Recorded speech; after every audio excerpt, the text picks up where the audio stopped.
మోషే ఇందుకేనా మమ్మల్ని ఇక్కడికి నీవు తీసుకొచ్చావు? ఇక్కడ నీళ్ళు లేవు, ఇక్కడ తినడానికి ఆహారము లేదు. వారి ఏడుపు ఈలోక సంబంధించిన తిండి కోసము, ఈలోక సంబంధించిన ఆహారం కోసము, ఈలోక సంబంధించిన సుఖభోగముల కోసము వారు ఏడుస్తూ ఉన్నారు. కానీ దేనికోసం నువ్వు ఏడవాలి?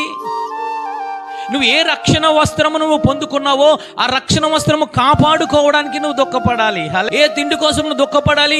నేను ఇంకా బలము పొందాలి, నేను ఇంకా శక్తిని పొందాలని చెప్పి ఆత్మీయ ఆహారమైన ఆ మన్నా కోసము నువ్వు దుఃఖపడాలి. ఇంకా దేనికోసము నువ్వు దుఃఖపడాలి? ఇదిగో ఆ బండల్లో నీళ్లు త్రాగడానికి, నీరు అనగా పరిశుద్ధ ఆత్మ దేవుడు, ఆ ఆత్మ దేవునిని పొందుకోవడానికి నీవు మనోదుఖము కలిగి నువ్వు ఆ మనసులో నువ్వు వేదన పడుతూ ఆయన నువ్వు అడుగుతూ ఉండాలి.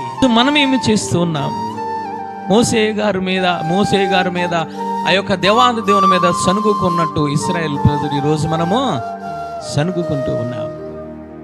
ఈరోజు నువ్వు ఇంకా దైవాను సిద్ధానుసారమైన, నువ్వు మారు మనసు పొంది దైవాను సిద్ధానుసారమైన ఆ వాక్యము కోసము, ఆ ఆత్మ కోసము, ఆ బండలో ఉన్న నీరు కోసము నువ్వు దుఃఖపడకుండా, నాకు ఇంకా కీరకాయలు కావాలి, బీరకాయలు కావాలి, ఇంకా మాంసము కావాలి, నాకు ఇంకా పూరేలు కావాలి అని అంటే నష్టపోయేది మనమే తల్లి.